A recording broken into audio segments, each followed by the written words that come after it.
Welcome to the Listen to This Bull live show, the show where we talk about bullshit in the insurance world, property insurance.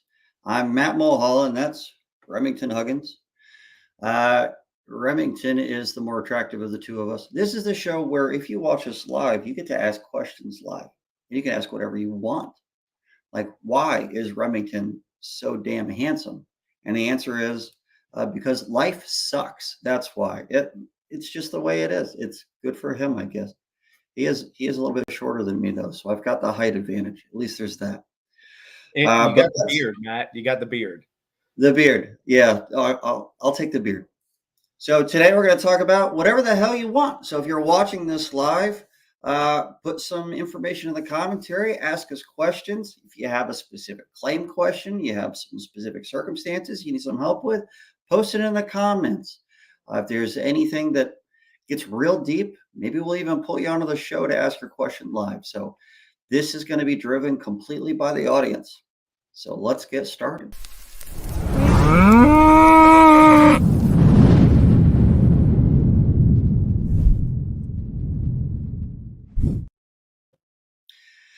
Remington. Matt. Dude, you went hunting last week, right? I did. Went to Wyoming. My dad, family.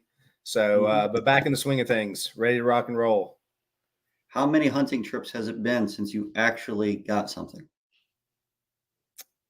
Two. I'm selective, Matt. Do you still call yourself a hunter? That's all I'm asking. That it's actually called hunting instead of killing, right? Oh, so, yeah. You're hunting for the right one, then. You're exactly right. I mean, okay. I could have harvested at any point in time, or any trip, but hey, man, you gotta be selective. Been on a lot of hunting trips. Okay. To start things off real quick, because we still have no comments. So before the audience starts driving this, have you come across anything real interesting in cases or questions that people have asked you lately? I feel like everything is, and this is big picture, but there's a lot of just everything's kind of an argument or a fight. That's true. I feel like even if you agree that the roof needs to be replaced, that, it could be a couple month argument on the price. And okay, well, let's go to appraisal. Oh no, we don't do appraisal in this state. It's like a big, just massive game of chess on every component of a claim, which is fine. I mean, I guess I'm used to it at this point, but I definitely in, a decade have seen a change, so to speak. There are no more handshakes out front. No, definitely not. Definitely not. I got a question finally. Would contractors be vulnerable to UPPA or UPPA, however you want to pronounce it, UPPA, the unlicensed practice of public adjusting, if they directed the policyholders to an AI policyholder advocate tool?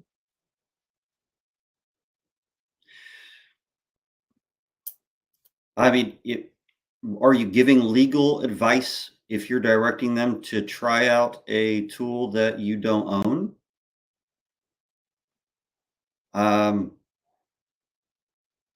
If you're saying as a contractor that this tool is good or perfect or knows what it's doing, I guess, since it's AI, I doubt it. You can direct people to websites like uphelp.org, the United Policyholders. You can send them to insurance litigator blogs. You can tell them your personal opinion of things, as long as you tell them that you aren't licensed to or legally able to give them any advice on certain things. If you give enough disclaimers, you're allowed to give your opinion. That's part of free speech. What do you think, Remington? Am I wrong here? And maybe this is state specific. And maybe it is state specific. And it's one of those, I think if you ask 5 different attorneys, you might get 5 different answers, or they might be split. My gut on this is no. There is no up a violation if you refer, or if you say, hey, Mr. Policyholder, use this tool. I always have those 3 rules, and I think it, collectively takes care of 80% of UPPA, and that is, do not interpret policy as a contractor. Do not interpret any type of laws as a contractor. Well, go ahead and keep going, but I want to come back to the interpret policy part. All right. And number 3 is do not negotiate. I think those are just kind of 3 of the big ones that I've always said, hey, just stay in the in the green, so to speak. And what I mean by interpreting, what's that? Don't interpret. I'm counting that. Don't interpret policy. Don't interpret the law. Don't negotiate on behalf of the policyholder. That's your primary 3 concerns. Yes. Okay. Can I ask you questions on those? Absolutely. I think this is actually a good topic that a lot of people will want to be able to see later on. So don't interpret the policy. For a contractor who is generally also a policy holder, are they able to take a look at a policy to get a general idea of what is being covered without giving advice or telling a policyholder that, no, it doesn't say what they're saying it says this? What does it mean to interpret a policy, I guess, is the question. I think so. What is the license? Why does a public adjuster hold that license? It is so they can interpret the policy and argue it with the insurance carrier saying XYZ is covered. Is that fair on a big picture standpoint? So yes, when most states anyway. Yes. Yeah. When you enter into the room as a contractor where you're using policy language to have a roof covered by the insurance carrier, I think that's when you're in the room of acting as a public adjuster. Now, looking at a deck page and deciding that it's an ACV RCV policy to yourself and knowing, that's different, and also you said, hey, the contractor's a policyholder themselves. So if somebody gets in trouble for speeding, they can represent themselves in the court of law, right? Just like a contractor can read their own policy and use that against the carrier for their own loss.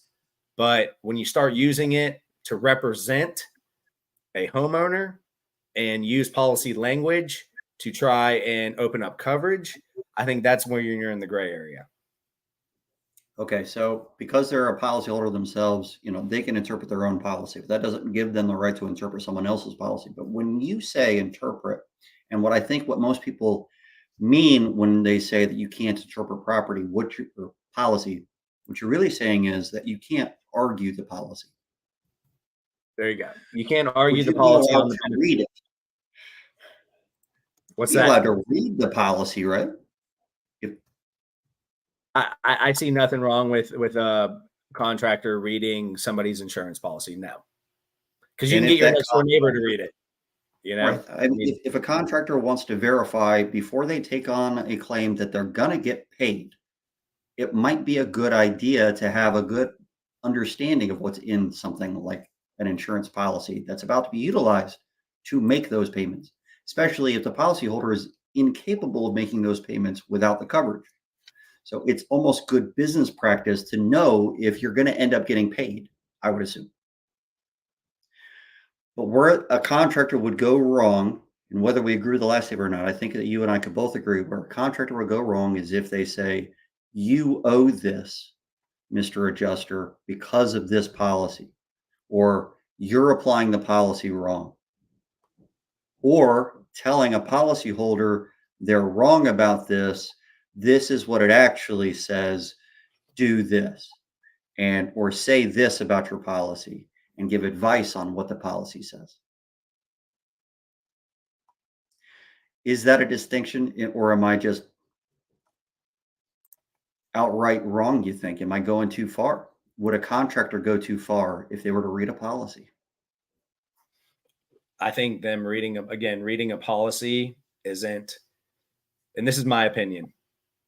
Yes. I think reading a policy, there's nothing wrong with them reading a policy, just like their next door neighbor can read a policy. just like their, high school buddy can read the policy if they want to.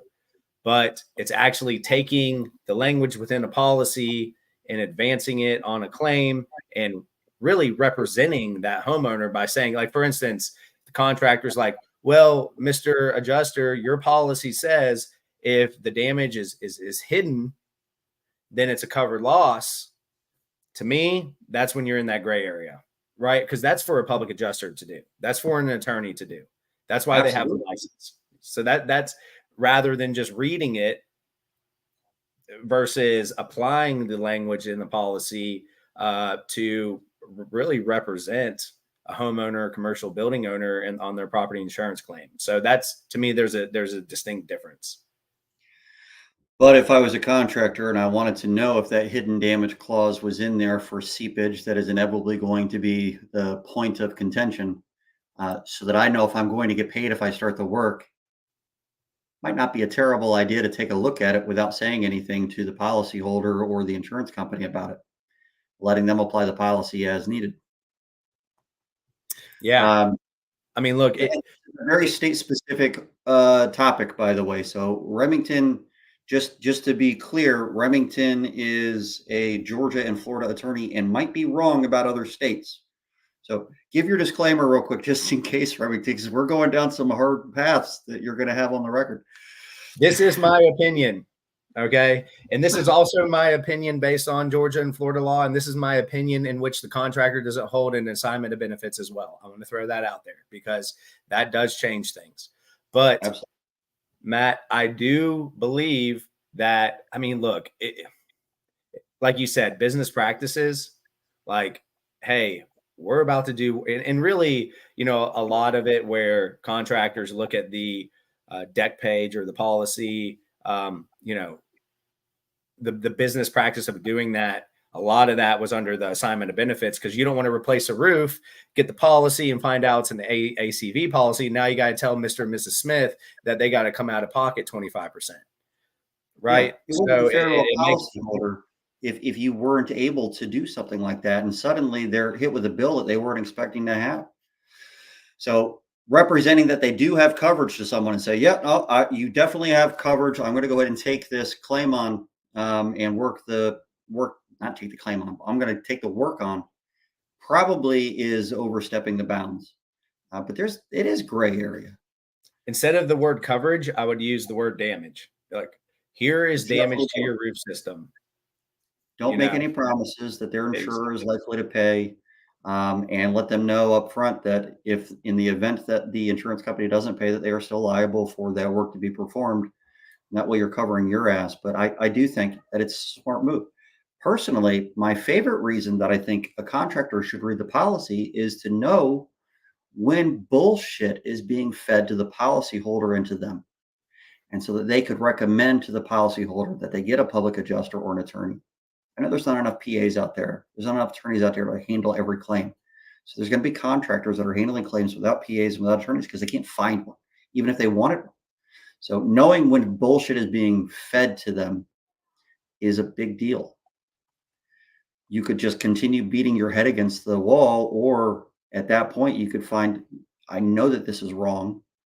Let's get someone that can make those arguments involved. Andrew Saul asks this question: what if coverage is not at issue, but how something is calculated is?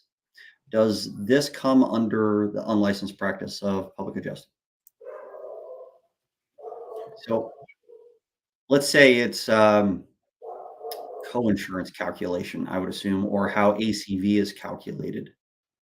Both of those are very policy specific, how they're actually performed. So I think that might actually be, yeah. I think that's very much a public adjuster purview. What do you think, Remington?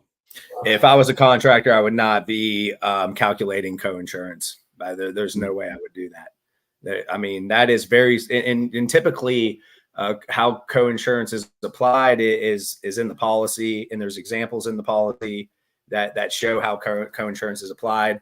That, to me, is you're applying the policy to the loss and advocating for the actual policyholder themselves. I would not step in that realm.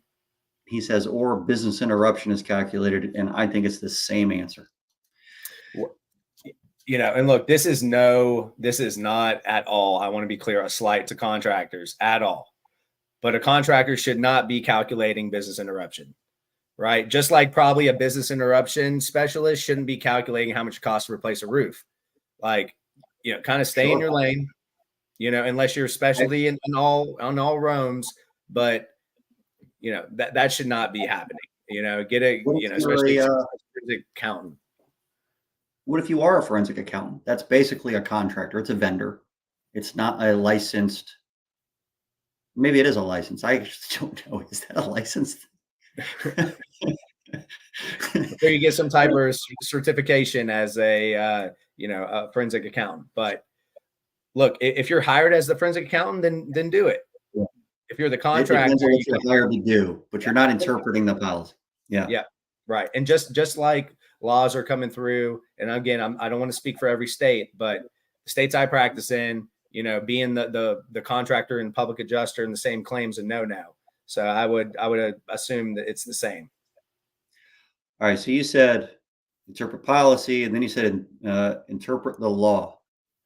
So, and I think that we could talk a little bit about unlicensed practice of law here, if you want to go down that rabbit hole even further. But let's pause on that part of it and just talk about how a contractor might be overstepping their bounds and interpreting the law. What can a public adjuster do in that regard? Can they only interpret the law that pertains to insurance, or are they not even allowed to do that? Do you know? And again, this is case by case, so I'm just going to give you my big overview of the issue. Is just like a policy, if a contractor takes policy language and applies it to the loss itself and says, hey, you're doing this wrong, or this should be covered or not covered. So put yourself as a public adjuster using the law. Let's just go to Georgia. If a public adjuster is saying, hey, land v. Allstate should not apply to this loss because of XYZ, that's where you're in that gray area to me.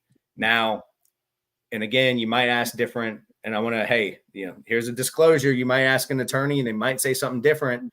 But if a public adjuster says, hey, it's my understanding per Florida statute that they have 30 days to, or 60 days to come with a coverage decision, to me, it's a little different than saying like, hey, you violated this and therefore these are the consequences and so forth. Does that make sense?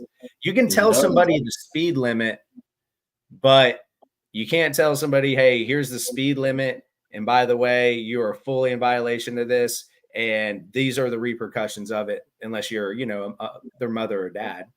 Other than that, you can tell them all that. But does that make sense? Yeah, it does. And I think that the public adjusters might go too far on this a lot of times too, and it's very unclear. So if we're talking about trying to stay out of the gray area, then a public adjuster shouldn't be citing any laws or any regulations, statutes. There are websites where attorneys have written about those very things. And I think having an article that you hand out that a contractor or a public adjuster probably could say, hey, well, this is what I've read about on Google so far. What do you think? And it's someone else's opinion, someone who has the legal background to be able to make an opinion that might be valid. We shouldn't be citing case law probably without having an article from an attorney about it. No, I would not be citing case law. Look, if you want to just be in the green at all times, don't cite case law, don't cite statute, and especially saying you're in violation of such. If you want to be in the green, that's what you do. Okay. I think I'm a little bit more liberal on this matter than some other attorneys. I think I am, because there's some that will like say, oh, you can't even tell them, they have, 60 days per the new DOI regulations to form a coverage decision. I just, like I said, maybe I'm a little bit more liberal on the issue, but I don't see an issue with saying, hey, just by the way, that there is a regulation. Well, I like the liberal point of view on this more than anything else, and based on my experience in this industry, if the Department of Insurance wants to come after you for violating a rule, there has to be a black and white rule with actual teeth in it in the statutes or regulations, or they can't really come after you and they know it.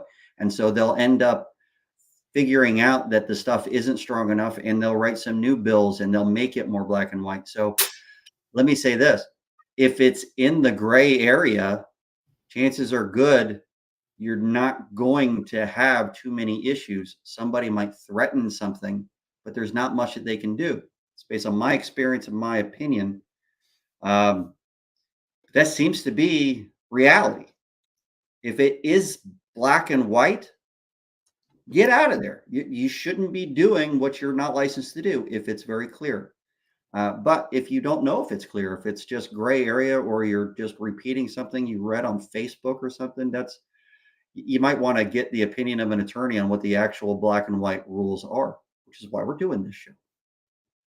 Yeah. And I'm with you, Matt.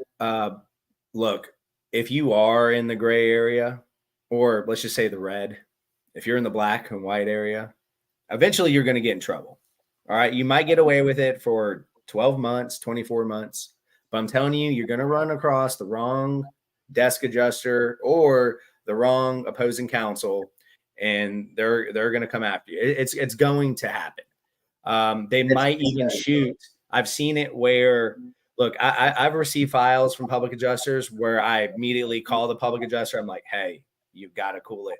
Like, this is not, you should not be saying these things in emails. You are definitely in the area of practicing law. And I will make those calls. Like, and any attorney that's in first party needs to do the same thing, because look, sometimes the public adjuster just doesn't know and they need additional advice on the situation. Sure. But I see it sometimes where you're in the gray area and opposing counsel for the carrier that you're communicating with as a public adjuster might say, hey, what's your bar number? Say something like, I've seen that many of times. And what's that? You have to? Yeah. And then the result, I haven't seen though, where there was like repercussions for it, so to speak. No, but never. I think it's because the attorney for the insurance carrier is just trying to flex their legal muscle a little bit. Yeah. It's a weird. Yeah. But it's not enough where they're going to the DOI, or going to the bar and actually making this complaint. So, because if they were to go to the bar with a complaint like that and it isn't black and white, the bar is just going to laugh at them. Hell, the bar might be like, I thought you were an attorney. Stop bringing us bullshit and wasting our time, for all I know. But there is a gray area. It doesn't mean that you should purposely get into that and dig as deep into the gray area as you can. You should try to avoid it if you can. But sometimes playing in the gray area a little bit is almost necessary. And it sounds bad when I say it like that. Coming out of my mouth, it doesn't have the greatest optics to even say that, but reality is reality. So Brian Cranfield, by the way, thinks you lost all credibility when you said that you were liberal on something. It has nothing to do with politics. I'm not getting into politics. Okay. Let's be very clear here. I will not get into politics, but and I want to be clear here as well. Look, my advice, I'm just telling you from my experience of what I've seen. I've seen thousands of files with public adjusters on it. Okay. I'm just giving you from what I've seen. My advice to you is to be in the green. Okay. You can go to bed at night. You don't have to worry about it. When it's time to get an attorney to talk legal, get an attorney involved that you trust, give it to him, not worry about it. That's my bottom line. But when I'm telling you about this whole, gray area situation, I'm just telling you from experience what I've seen and what the outcomes were. I'm not telling you to do it. And that's what I'm telling you as a heads up. Okay. Now, and it's a very solid answer from an attorney for sure. Yeah. So we had three. We had don't interpret policy, don't interpret the law, and then don't negotiate on behalf of a policyholder as a contractor. So in many states, a contractor does have a right to discuss their bid. In fact, I think that's probably in most states because there isn't one where it's specifically spelled out that it doesn't, that I know of. So there could always be an exception, and I could be wrong about this. But if it doesn't say that you can't discuss your bid, when someone is talking about how much you're charging for work, and they happen to be the one where most of the money is coming from, would a contractor be in trouble for answering those questions or deciding to allow a reduction in their fees in any way? Is that okay? As long as they're not discussing, negotiating something outside of what they're doing, I should add as a caveat. I think there's a difference with a contractor reducing their price per square with a homeowner versus negotiating a claim with an insurance company. Negotiating a claim is a very different thing. Now, this is money that is owed to a policyholder. I see both sides of this one. I mean, you're a contractor, and I charge 24,000, and the insurance company says we'll give you 22,000, and then you say, okay, have you just negotiated an insurance claim on behalf of the policyholder, or did you just negotiate how much you're charging for the work that you're going to perform? I think you got to look at a situation where it's here's where you're in trouble is if the insurance company is at 10,000 and the contractor, they just scoped it out, did Xactimate, they're at 20,000. And the insurance company says, you know what? We'll instead of paying for half the roof, we'll pay for 3/4 the roof at 15K. And the contractor on behalf of the insured says, yes, we'll take that offer. We'll do 3/4 the roof at 15K. To me, that's a negotiation. There is a big difference in that. Yeah. Okay. Keep going. That's where you're going to get yourself in trouble. And, like for us as an attorney, and I think public adjusters should be doing this too, but it is what it is. I need authorization to settle on anything, on negotiating. Hey, look, you know what? Mr. and Mrs. Smith, the homeowners say, if you get the 15K, this is a done deal, Remington. Okay, send it to me in writing, first off. Okay, great. Now I can go negotiate this. Versus a contractor just, even they shouldn't be able to get that authority and go negotiate. So that's an example where they're going to get themselves in trouble. And I think there's a big distinction there because in many states, the situation you described, they're actually negotiating coverages because they've limited the scope of work, the scope of coverages, scope of repairs. Depends on the state and whether that's viewed as coverage or not. In many states, it is. According to State Farm, that's every state. But that's neither here nor there. So if they are accepting a reduction in the work or the repair scope or the scope of anything, I guess, then they are definitely negotiating something that is beyond what they should be doing. They're hired to perform a scope of work. They can't agree to do less scope of work. If they're hired to do a scope of work and they agree to a less payment for that scope of work, that feels different. Is it still inappropriate? Maybe, but it's definitely feels more appropriate than changing the scope of work and agreeing to it without any conversation with the policyholder. And public adjusters do this all the time and shouldn't.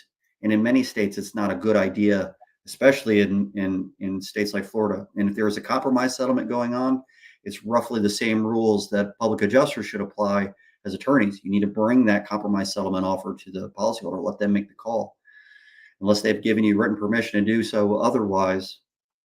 But yeah, there is a distinction there. I think this was fairly state specific, but it's rough. It would be better for a contractor to say, listen, this is how much I charge for this. This is the work I'm being hired to do. Go talk to the homeowner or the policyholder about this. If you're going to pay them less, that's between you and them, not me. Where contractors go wrong is they have a contingency contract and they're trying to negotiate that particular contract on behalf of the policyholder. And I get that there's a service there. That's a service that policyholders kind of want. They don't want to negotiate with their insurance company themselves. But if we're talking about negotiating the claim, that's a public adjuster's job. There's not enough PAs. This is a big gray area, and it's really hard to understand where that line is there. It's not very clear, because when you're talking about what is a negotiation and what isn't, but you're allowed to discuss your bid. Does discuss mean negotiate your bid or just tell people about your bid? I think there's a huge difference between negotiating your bid and discussing why you came up with a figure. I think so. Yeah. You're not splitting the baby by discussing your bid. Mm-mm. So, and look, hey, golden rule is this: if you're a contractor and you have to take a step back and say, am I committing UPPA? Am I acting as a PA in any sense? At that point, I think you need to get a public adjuster involved. Same with the public adjuster. If you have to ask yourself, am I acting as an attorney? Is this in the gray area potentially? Get your attorney involved. If you do that, you're going to be fine. Okay. If you've been in this practice for a couple years, what's right and what's wrong. What's in the gray and what's not. And just, you need to go with your gut and also, hey, read some laws as well. But when you have to take a step back and say, should I do this or should I not send this email? You probably shouldn't. Eric Rhodes with Rhino, he's a PA. He says, Steve Badger said, if I utter deck page or coverage in a sentence, straight to jail. Maybe someone like Steve Badger isn't the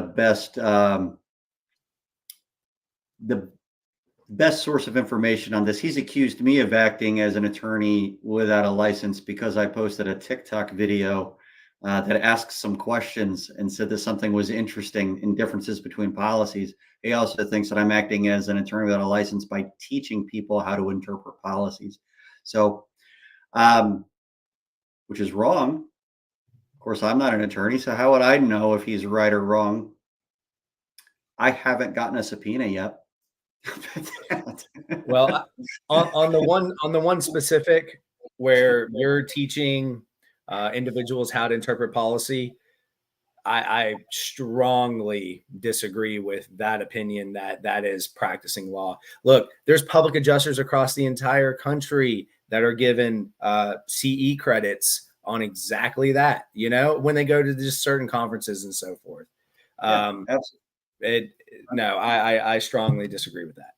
Even in his state, there's bulletins that have been put out by the state that talk about are you practicing law and when you're teaching, and there's plenty of information in there that's written in plain language, not in lawyerese. It's designed for someone like me to be able to interpret that for myself, and I'm in the clear. So I'd be careful, someone like Badger, but asking for a deck page to determine what the coverage limits are is absolutely a good idea for a contractor to do. A deck page is a list. And here's a list of your limits and things. It's like asking a contractor for their accord report to see what their limit of liability is on a liability policy.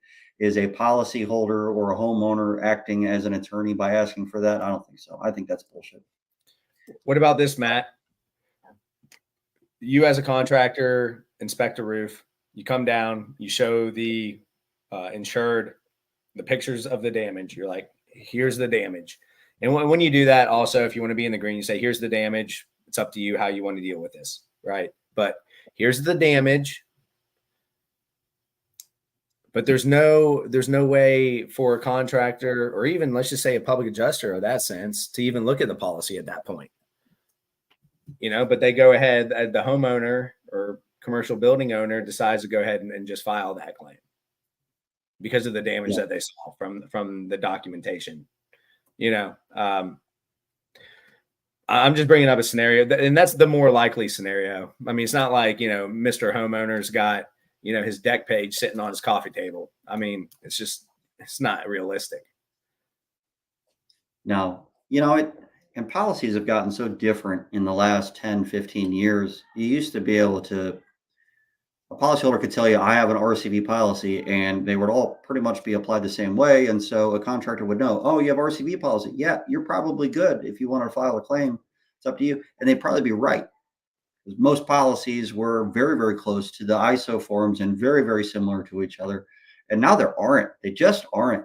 It's not even close. Every policy is wildly different. So it's more difficult to make assumptions than it used to be on what is or isn't going to be covered. But if a policyholder had to get a public adjuster or an attorney every single time they had a claim, there's not enough of them. And the what a public adjuster can do or what an attorney can do is being attacked heavily by the insurance carrier's lobbyists. So, it's an uphill battle, guys. Here's a question for you, Matt. It just came in. And look, another disclosure, not telling you as a contractor to read the policy, yada, yada, yada, and interpret the policy and apply it. Okay. Not doing that. But let me ask you this. How does the contractor know how much money they're supposed to receive from the homeowner if they don't see what the deductible is on that deck page? I don't know. That's a very good question. So if that is a problem, and I called Eric Rhodes a PA. I thought it was Rhino, public adjusters guy. I guess that's a different guy. He's a contractor. So he says, in any sense, is a huge gray area, Remington. What would be a good example of the least amount of activity being referred to as a contractor negotiating? Least amount of activity. Cool. That would be a negotiation. Least amount of activity. I think kind of what we explained, which is if you have an estimate of repairs and explaining your estimate. Hey, look, XYZ is on there because, I noticed damage on this slope. Yeah. So when do they cross? What is the smallest thing that could happen that suddenly changes them over to negotiating from discussing? And again, this is directly to the insurance company. I think if you're cutting corners or cutting coverage on your estimate, to come to meeting of the minds or splitting the baby with the carrier, that's when you're getting in trouble. Yeah. All right. Here's another one from YouTube. Brian Garcia, I'm a PA in Illinois. The Big Red is rejecting the appraisal request since they are saying it's a coverage issue, even though they are opening coverage for repairs on a roof. Any suggestions? Oh, that feels familiar. I've seen way too many of these, Brian. I would like to see the appraisal denial letter just to see what it says. I'm sure it's going to say something to the effect of a scope issue. That's just my guess. Yeah, that word would definitely be in there. Yeah, I think scope's going to definitely be in there. I am not licensed in Illinois. Handled a claim in Illinois, but I'm not licensed in Illinois. However, I would be shocked if scope's not in there. And here's where the law needs to change. You should not be prevented to go to appraisal because the contractor or public adjuster's estimate has a couple more 2x4s or screws as a line item versus the carrier. If there's a roof system that is covered by the insurance carrier, regardless of maybe necessarily the amount of line items it has, that system should be able, the roof system itself should be able to go to appraisal. That's where the law needs to change. Not because if you think about it, if you're in these certain states, and you know what I'm talking about, if you're in these states, it's not considered Florida, but if you're in these states where the scope's got to match, the carrier can avoid appraisal anytime they want to. They truly can.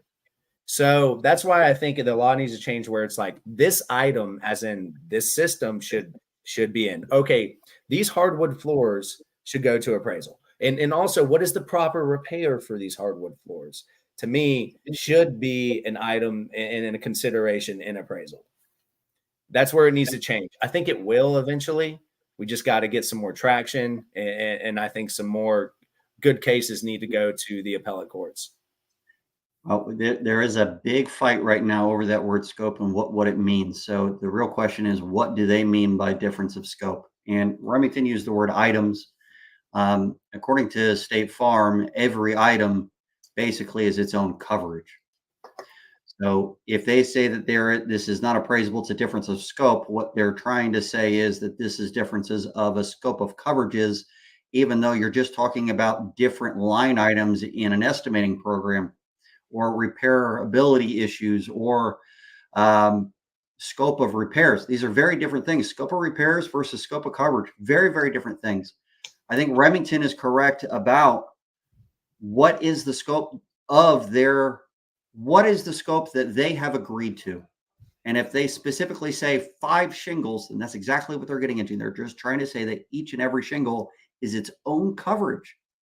I'm sorry, but for State Farm, that's coverage A and B, or coverage A, which includes coverages A and B for most other policies. Coverage A has dwelling and other structures for State Farm.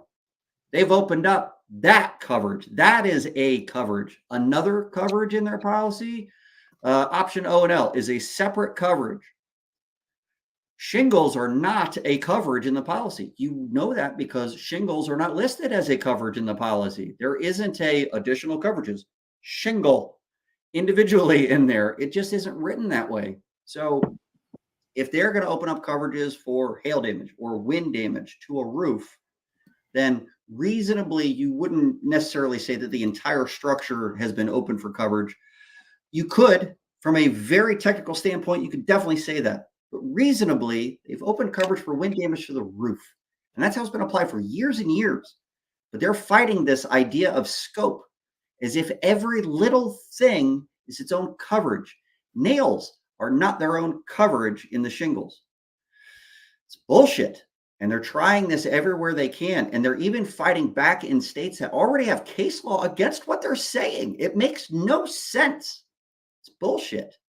But this is a big problem. If you end up like Georgia, you're going to have some issues. And they're waiting for the right case to do that. So they certainly are. This is a very big deal. One thing that I want to mention, though, the way that you brought this up, Brian, he says, I'm a PA in Illinois. Big Red is rejecting the appraisal request. Take a look at the policy language.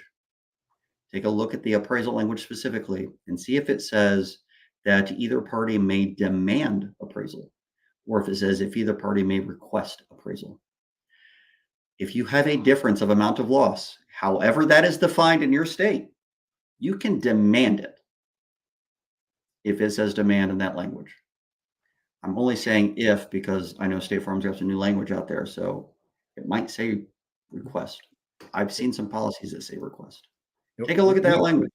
And we call it unilateral versus, two-way street appraisal, where one party can say, hey, one party may demand appraisal if there is a, difference in the amount of loss, or both parties have to agree to enter into appraisal. So that's the key language that we look for.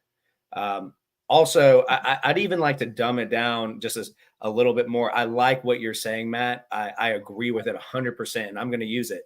There's a difference in scope of coverage versus scope of repairs. What I like to say is there's a difference in scope of damages versus scope of proper repairs. That's how I like to argue it. That's even a hard argument, though, because the policies say that we offer direct physical loss, or we offer direct physical damages, or something along those lines. And if you go to the definition of that, it might say includes differences of direct physical loss or direct physical damage. So most policies say we offer direct physical loss and damage, or damage. So you have both physical loss and physical damages, which are very different things, but they generally pay for both of those. So if you're saying differences of scope of damage, then they might actually be agreeing that this is the individual coverages that we're applying. I don't even like saying differences of damage for that reason. I would really stick to the scope of repairs and scope of coverages in my arguments. But it's only because of the way that they define direct physical damage in some policies and things. So each individual direct loss, that is such a contested thing. It is. Everything that happens as a result of that proximate cause in that same chain of events that is unbroken by anything else, the same chain of events, all of those things are part of the direct physical laws. I think where a lot of contractors and PAs go wrong is we start calling shit indirect, or we start calling stuff consequential damages. Outside of states like Tennessee, where consequential damages is statutorily part of the repairs, that word means indirect. And an indirect loss is a loss that is absolutely separated from that same chain of events. So damages caused during repairs are indirect according to the way that we're saying it. We don't want that. It actually is a direct loss. If you have to make those repairs because of the hail or because of the wind and damage occurs that's unavoidable, that's direct physical loss. Unavoidable is the There's big the word. key word. I love Don't it. Matt, call it we're getting into it, brother. I love Don't it. call it consequential. You're screwed if you do. I love it. People really need, and I say it every once in a while, people need to hold on to what Matt just said. And it truly is. The keyword's unavoidable. That, in my opinion, right? And I was waiting for it. I thought it was coming, and it did, and I love it. But hey, how about this? The difference between the covered damages versus proper repair. You say coverage. I can argue it, but I can see where they would dig into that is my point. Yeah, got it. I feel like that opens them up a little bit because of the language of direct physical loss. But you just have to prove that direct exists, and there's plenty of case law along those lines. So you'd have to show them that kind of thing. I don't know. It might make the argument longer. From a public adjuster standpoint, I wouldn't want to say those words. You have a very different argument set than I do, though, as an attorney. It surprises me sometimes how different the arguments are from attorneys and public adjusters. And we're talking, 75% of the time we're arguing with other attorneys and not necessarily people that, have been contractors and so forth. So there's some things that I find terms that I use with other attorneys that work. Yeah. And so that's why I use them. That I've tried them all. Trust me. Yeah. So the ones that work the most and they're the most consistent, that's the kind of the terms I use. And they're like, you know what? Or maybe we're just running circles around them. They're like, whatever, fine, we'll go to appraisal. Whatever it might be, it works. But hey, I want to say this to me time and time again that what you're talking about is a very different thing. If I'm ever on a claim and there's an attorney that's been assigned on the opposite side, and you've told me to just ask this, and I'm like, why the fuck would that work, Remington? That's just not going to work. That doesn't make any sense, because it wouldn't work if it was an adjuster, and then it works because it's an attorney that's on the other side, because they do think differently. So no, it's actually, dude, that's a really good idea for a course. Yeah, it is. Because look, if you're a public adjuster, you are going to come across where the carrier hires an attorney on the other side. And there's maybe different ways to approach a claim than if you're talking to a desk adjuster. And there definitely is. I approach the claims differently. No doubt. You should. I mean, it's completely different rules. There's plenty of arguments that could be made by a public adjuster that are just going to fail. But if an attorney makes that same argument, it has a chance. So, yeah, this is I'm going to bring Matt Danskin's question in, even though it's the biggest softball question in the world. What does Remington think about Building Experts Institute? I think it's excellent. I think it's 100%. Like, I've sat through, numerous classes this year that Matt was teaching, and every single time I sit through, even if it's classes I've already sat through, I always pull nuggets and information I'm going to use. It is 100%. And I swear I have it in my notes right here that Matt, a couple of weeks ago, taught an hour class on ordinance or law. I've never heard anybody talk about ordinance or law for an hour straight. I swear the next day I used information that he taught in that class on one of my claims that was a church, and we're getting it paid. So I texted him. I was like, man, I'm using this right now. So, just a springboard off of what, Danskin said or asked is it's excellent stuff. And we'll have Remington involved in doing a few courses soon as well. Well, relatively soon. That Building Experts Institute has such high video and audio production that the bottleneck is in production. So we have a new course roughly every month, month and a half. And there is a very long line that we have set. If you guys are actually, we're open to investors on that side in order to speed up production. If anybody's interested in that, just throwing that out there, relatively speaking. All right. So we actually got through all the questions. With all the stuff that we have just said, surprised there hasn't been a lot more. I got something I want to show. Let me pull up my screen. I don't do this very often. I think it's screen 3. Yep, that's the one. Here we go. And do you know what this is, Remington?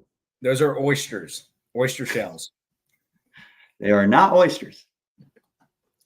This is a bunch of cross sections of hail, actual hailstones that were collected from a 2021 storm in Melbourne, Australia. All from the same storm, all within a 3 meter by 3 meter area of each other. And there is a lot of differences between each and every one of these. I find that very, very fascinating. More often than not, an adjuster will tell you that all the hail is the same in one storm. If they're told it's a 1-inch hailstorm, they're out there looking for hail marks from perfect spheres that are 1 inch in size, and whatever Hague or someone else has told them that would make. But the reality is that same hailstorm is going to have some hail. You can see that there are areas in these that have cloudy areas. They have a lot of air bubbles in them. These are very compressible. This one hailstone right here probably smashed and spread out, and it was a big slush ball. And then you have other ones like this one down here in the bottom left-hand corner that is very, very clear. For those of you that are listening to this as a podcast, I have an image of 20 different hailstones that are so wildly different from each other. It's crazy. And it's all from the same storm. Now, they did pick all of the roughly the same size for this image, but some of these are very compressible, slushy, and some of these are very dense and very clear in nature. Some of them have a very slushy exterior and a very dense interior. Some of them have a very compressible interior and a very dense exterior. Do you think that all of these are going to have the same damage profile as all the other ones? Hell no.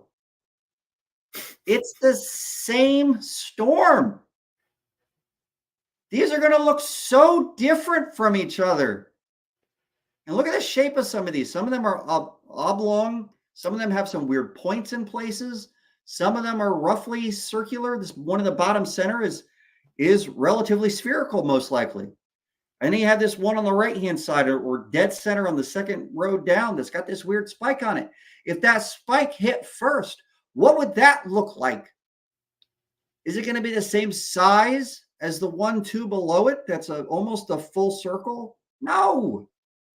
Is it going to have more mass for that smaller impact area? Yes. Laboratory hail is bullshit. That is the moral of today's story.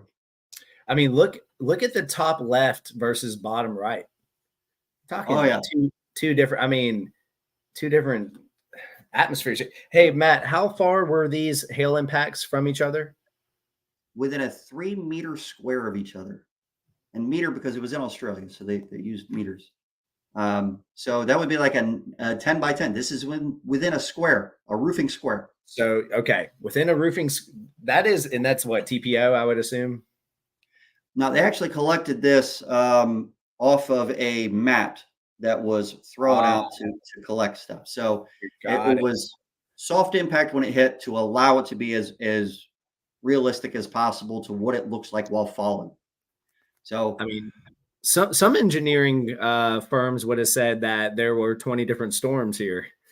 Oh, easily. That's the problem. I know. Yeah. That is incredible, right, man. I love that. It's such a good image. This is the kind of stuff that we teach you at the Building Experts Institute. I brought this in because Matt Danskin brought up the question. We've got a hail damage identification asphalt shingles course. This image is in that course. And we talk about, what it is that you're really looking for. Reality versus laboratory hail. What kind of damage profiles things make in reality and what you could look for in those. So if you guys are interested, there's actually a free 30 days available for that course and everything else that is available at Building Experts Institute. I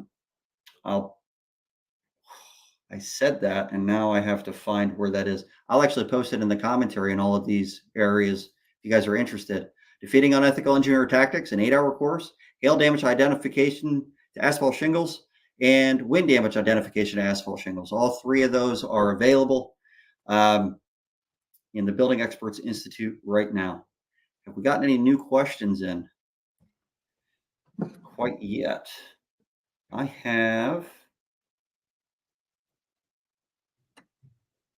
messed up. I meant to upload a specific video to the podcast software before we got started, and I failed to do that. Take over for just a second while I find this, Remington. Can you talk about the sponsors real quick? Yeah, absolutely. First and foremost, there's Claim Titan, and Claim Titan's a great platform. I know Matt has provided the owner of Claim Titan some ideas, and he implements those ideas. He wants it to be as easy as possible. I love it. Building Expert Institute. Do I have to say any more? We've already discussed it. I'm telling you, if you go to a class and you don't learn something, I'd be absolutely shocked. You will take some golden nuggets away. The APA, I'm a part of the APA, so is Matt. Fraud fighters, quote unquote. So if there's anybody in the field, any engineers, so forth, that's committing fraud on behalf of the insurance company against an insured, hey, the APA is the way to go. Everybody should join the APA if you're in this industry. That's how I feel about it. Huggins Law Firm, that's me. And I'm not going to, promote myself, but we are first party property insurance. That's all we do. It's 100% of our work. And then we have Hook Agency. They've been a sponsor for months now, and it's a great company. So there you go. There we go. All right. Let me. We appreciate all the sponsors. And also, we might be adding some additional sponsors here in the future. And if you're interested as well, reach out to Matt about that potential opportunity. So absolutely. Just a heads up. I just found it. And it's uploading. Give it 2 seconds. It's a really short video. I actually want to share this. One of our sponsors, Claim Titan, who is a CRM for public adjusters, great little CRM. They've implemented a lot of new features that basically every feature that I told them that they should have, they implemented. But I've got this to show you guys about Claim Titan. That's weird that it's got it in the background. Oh, because I hid it in the background. Let me do it over here. I'll put it in the wrong place. I'm an idiot. Oh, a resident idiot even. All right, give it one more second. Oh, we got a new comment. My wife says that Huggins Law Firm is the best. I think that she says that because every time we got a check from Huggins Law Firm, she got a new pair of shoes. got a lot of pairs of shoes. I love it. One of the biggest areas that I got pain problems with is trying to figure out where my data is. Claim Titan is the most useful tool in your tool bag, where I can find everything that I need on the claim in just a couple of clicks. People to help the portals. This is the email section where you can manage all the mail for your claim. You can track your leads in the system, built-in calendar and scheduling, claim map to track all your claims visually, and the ability to automate just about everything in the system.